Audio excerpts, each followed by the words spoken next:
welcome on into another episode of Getting Wild with Terry and Friends, NHL preview show edition. And today we get to talk about the New Jersey Devils, a team that's going to be really interesting this year. And it was really interesting making their information cards here, which we'll get to here right now. We'll start with additions and subtractions here. And there's a lot of them. I guess if we want to start with additions, Vitek Vanacek, John Marino, Andre Palat, Brennan Smith, Eric Holla, Jack Dugan, Brian Pinho. The main names here on this list, obviously, are Vitek Vanacek, Andre Palat, John Marino, the top three here. To get John Marino, they made a trade and they gave up Ty Smith.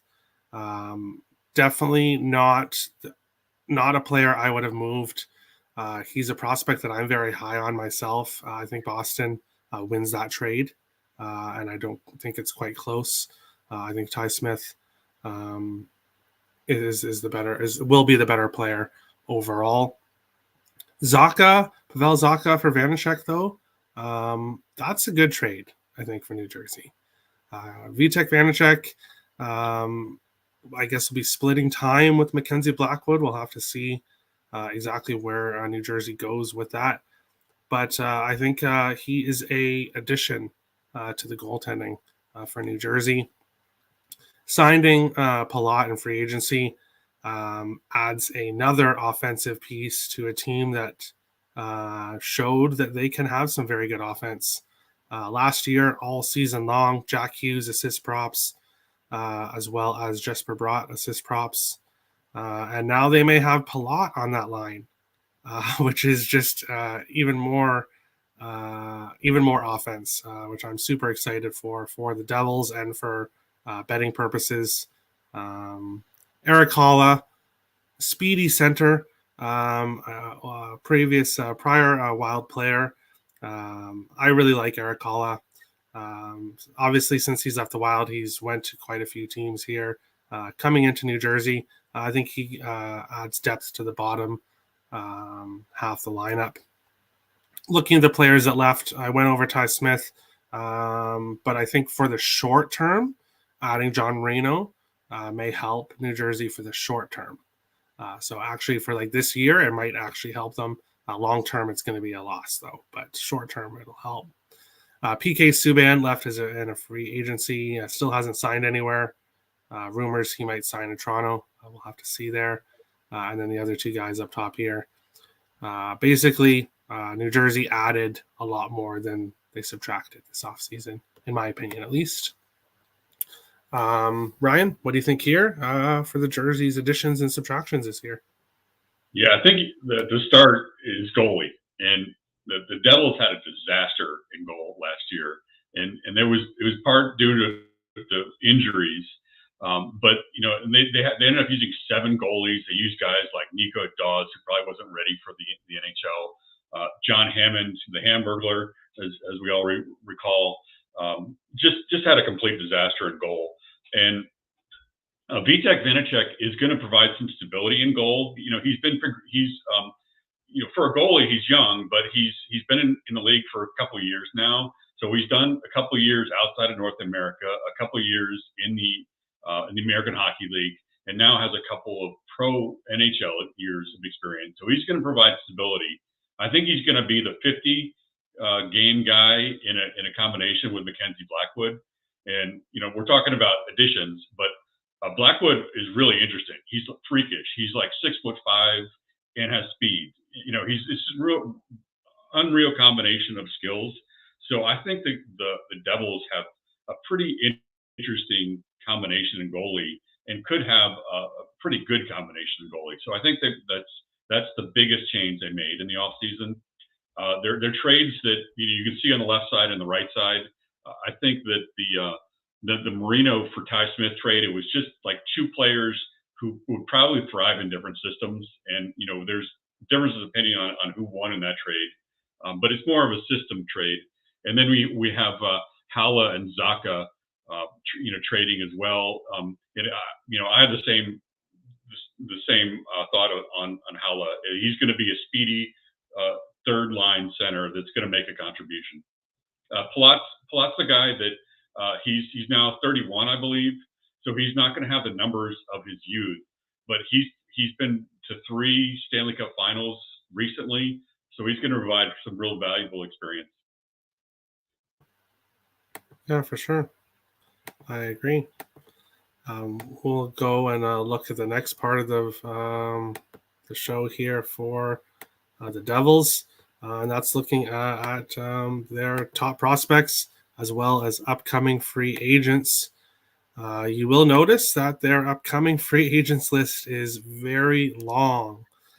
So this Devils team could look a whole lot different next year with a lot of names there on upcoming free agents. Current cap space, their cap hit currently 82.426 million, 73,000 in cap space, not including the 4.125 million injured cap they'll get. So they'll be approximately 4.2 million of cap space left over with Bernier on the injured list. Top prospects, Luke Hughes, brother of Jack Hughes, definitely their top prospect. They added Simon Nemec in this year's draft. So those are top two right there, Hughes and Nemec, lefty, righty, top combination for the Devils in the future.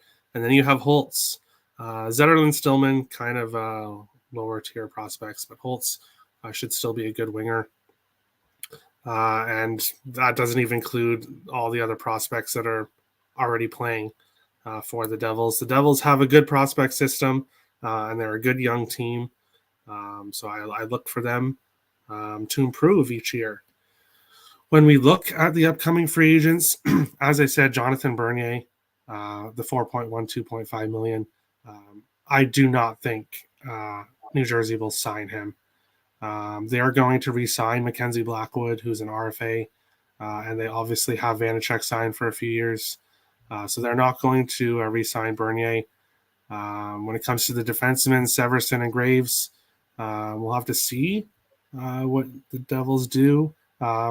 It'll determine to cap hit who they bring back, who they don't. Jesper Bratt will 100% be back with this team. There's zero chance the Devils let him go anywhere. These 4 guys, Tatar, Johnson, Wood, Hala, some of them could stay, some of them could go. It's really completely up in the air. This Devils team, with their huge list of free agents, have the potential to look like a completely different team next year than they do this year. I see them re-signing the RFAs. I don't see them really letting any of the RFAs going. The UFAs, who knows? I definitely think there's 4, 6, 7 of them there. I'd be surprised if more than 4 stay. I think the Devils will kind of look to the future, maybe even with their defensemen as well, with Hughes and Nemec on the way up. Ryan, what do you think here of the top prospects, upcoming free agents for the Devils? Yeah, I only have a couple things to add here. I really like Simon Nemec. If you look at his videos on YouTube, he's this really quick, dynamic defenseman. I'm not aware that he's going to make an impact on the team this year. He may make an appearance in the spring, but he's really an exciting prospect, number 2 pick in the draft. I think that he's someone to look at in the future. There was a name that's not on here that I jotted down, and that's Nolan Foote. So that's the son of Adam Foote, but he's not a defenseman; he's a winger, and he still needs some development. I don't see him making the roster, but he's someone that that folks are looking at in the future. Zetterlund is also a guy that I've got on either the 3rd or 4th line. I don't know much about him. I can't find much information, but he's projected to make the team this year. Yeah, there's a lot the Devils can do. They have a lot of prospects. But any thoughts on the upcoming free agents before we go to the next part? I don't have much to add. I think it's gonna be interesting to see what form this team takes in the future. I think there's a lot of potential for growth, and I think there could be some trades in the future. I've got some names jotted down there of folks that could get traded. So that could be one factor in this as well. Yeah, for sure. Lots of the Devils can do this year, depending on how the team performs. We'll go on here to the next part, which is looking at the possible lineup here for the Devils. And we'll look at what I came up with here. So obviously, this is just what I came up with. It's definitely not set in stone. But Palat, Jack Hughes, Jesper Bratt, great top line. On the second line, Nico Hischier with Thomas Tatar and Dawson Mercer, another good line. Going to the third line, Hala, Boquist, Sharangovich. And then the fourth line, McLeod, Wood, and Nathan Bastian. That's from top to bottom. I think that's a really good lineup. Obviously, the top lines will score more, but don't sleep on the bottom two lines. Holtz could make it in there somewhere. Andreas Janssen could make it in there somewhere. As you said, Zetterlund is on the brink. He could make it in there. There's just so much that the Devils could do with their bottom half the lineup, or really their lineup in general. I think the top line is pretty much last year. Tatar was with those guys, with Hughes and Bratt. But I think bringing in Palat, maybe you put Palat with Hischier and Mercier. That would look really good as well. But I think going and getting Palat, I think they put him on the top line with Hughes and Bratt. But here's my opinion. Looking at the defense, Marino and Hamilton, Smith and Severson, Graves and Simon Nemec, Siegenthaler, Walsh. Nemec might not make the team. I have him listed here potentially to make the team. We'll have to see, obviously, how his training camp goes, but it's really the top two pairs that are probably set in stone here. And then whoever will be on the third pair might depend on training camp. Blackwood, Vitek Vanacek, the top two goalies here. Nico Doss as number 3 with Bernier being injured. That's the question mark for the Devils. They have been able to score, but they have not been able to stop the puck. Will they be able to stop the puck this year? If Blackwood is healthy and we get a full year from him, I definitely can see him rebounding.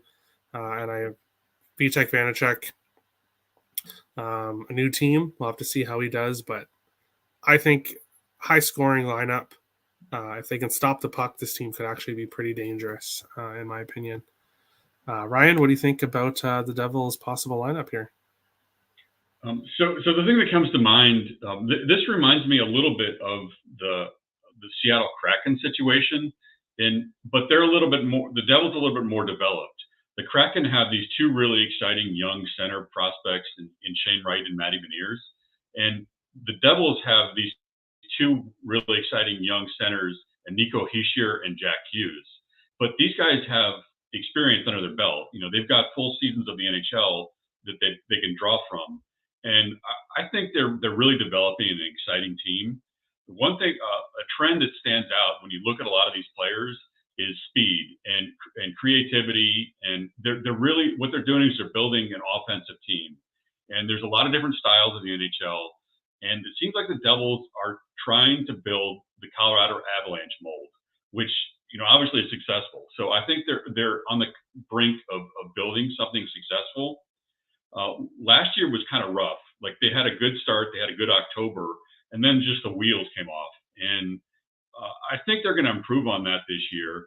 And they're going to improve on some of their numbers. So they were, I believe, 19th in the league in scoring and 29th in the league in defense. They're going to improve on that scoring part. And they're building a lot of these talented players. Jesper Boquist is a guy, I have him as a center, maybe a third or fourth line center. And if you look at some of the fan produced information on the Devils, the fans are really high on Jesper Boquist. The defense is a little bit of a question mark. Dougie Hamilton got injured last year. He got hit in the face with a puck, and he apparently was never the same since then. So that situation should improve. Damon Severinsen is a guy that apparently may be on the trading block this year. Um, the question, how much will Marino contribute? They've got some parts on the defense, but to me, that's the biggest question mark. Is they've got a struggling defense, and they haven't really added much of significance. They've also got a struggling power play, and I don't see a whole lot of improvement in that, except that they hired Andrew Burnett from the Colorado, or excuse me, from the Chicago Blackhawks, and apparently he's going to be an assistant that's going to focus on the power play. So it's more of a coaching hire, not a position improvement. And I did mention the goalie situation, and I'm really high on the goalie situation here in New Jersey. Yeah, well, they're still pretty young, Blackwood and Vanacek. So goalies develop a little bit later, so they're kind of heading right towards their prime now. So yeah, we could definitely see an improvement here when it comes to goaltending from last year. Just need to stay healthy. But really all teams just need to stay healthy. Injuries hit everybody, so we'll see what happens here. Going on to the final part of the show, and that is the last 5 years for the Devils and their futures upcoming. So when we take a look at it here, the last 5 years for the Devils, they made the playoffs in 2017, 2018, and have 3 consecutive years after that where they have missed the playoffs. 2019, 2020 in the 69-game season, they were almost 500 that year. But otherwise, it's been pretty ugly.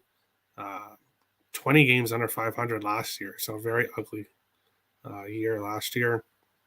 If you look at their point total, 90.5 this year. It was 63 last year. That is a huge jump up in point total. Plus 140 to make the playoffs, plus 1,600 to win the division, and plus 5,000 to hoist the Stanley Cup. I don't have any futures on the Devils. Like I said earlier in the show, looking to the future with the Devils, I guess, for this year, it's going to be props, scoring props, specifically with Jack Hughes and Jesper Bratt. When it comes to actual futures for the team, I do think the Devils improve. 90.5 points is a lot with 63 last year. Plus 140 to make the playoffs. I think the Devils, if the Devils can get some goaltending, I think they have a chance. So that's potential to look at to win the division and to win the cup. I wouldn't bet either of those. I do think the Devils take a step forward, but I don't think they take that big of a step forward. So to make the playoffs, plus 140, if I had to bet anything here, that's probably what I would potentially look at. Ryan, what do you think about the last 5 years and the futures for the Devils? Yeah, I agree that 90.5 points is lofty, and also, it's a little bit far fetched to think of the Devils making the playoffs. But if you look at the Metropolitan Division, there's a lot of older teams. So teams like Pittsburgh, Philadelphia, New York, the Islanders, and the Capitals are 4 of the oldest teams in the league. And this is a really young team that's now got some experience under their belt. And it's hard to predict when a team is going to make a jump. But this could be the case. This could be a case where a team, of young players that now have experience makes a jump. I think really their heart, as I mentioned, is Hughes and Hirscher. And if they can stay healthy, and they both had some injury issues, they could really contribute and be the heart of the team. There's potential for 3 30-goal scorers in Jesper Bratt, Hughes, and Sharon Govich. But I'm really positive on this team, and I think they're going to be a lot of fun to watch. And I think there's going to be a lot of scoring, and I think there's a possibility they could make a jump. So it's worth watching to see what this team does in the next year. Yeah, for sure. I think a lot of people will look at that 90.5 points and just take the under. Think that there's no way. Like, look at what they did last year. So we'll have to see. Maybe books have it priced pretty closely because you're definitely right. The other teams, which we'll get to, are getting older. And older means slower. And eventually, these younger teams, that's how it works in NHL. It's very hard to stay a premier top team forever. Look at the Chicago Blackhawks, which we'll get to as well. They had a dynasty, and unfortunately, it doesn't last forever. But when it comes to the Devils, they're about to start a very good future. Their future is bright for the Devils. But that is today's show. If you are new to the channel, hit the subscribe button. If you like the content, smash the like button. We appreciate all the support. We'll see you tomorrow for the New York Islanders. And then we will go to the Rangers before a few other teams. And then we'll get on our way to the Central Division, which means Minnesota is coming up. I'm so excited for that. But make sure to tune in. Thanks for coming, guys. Have a good one.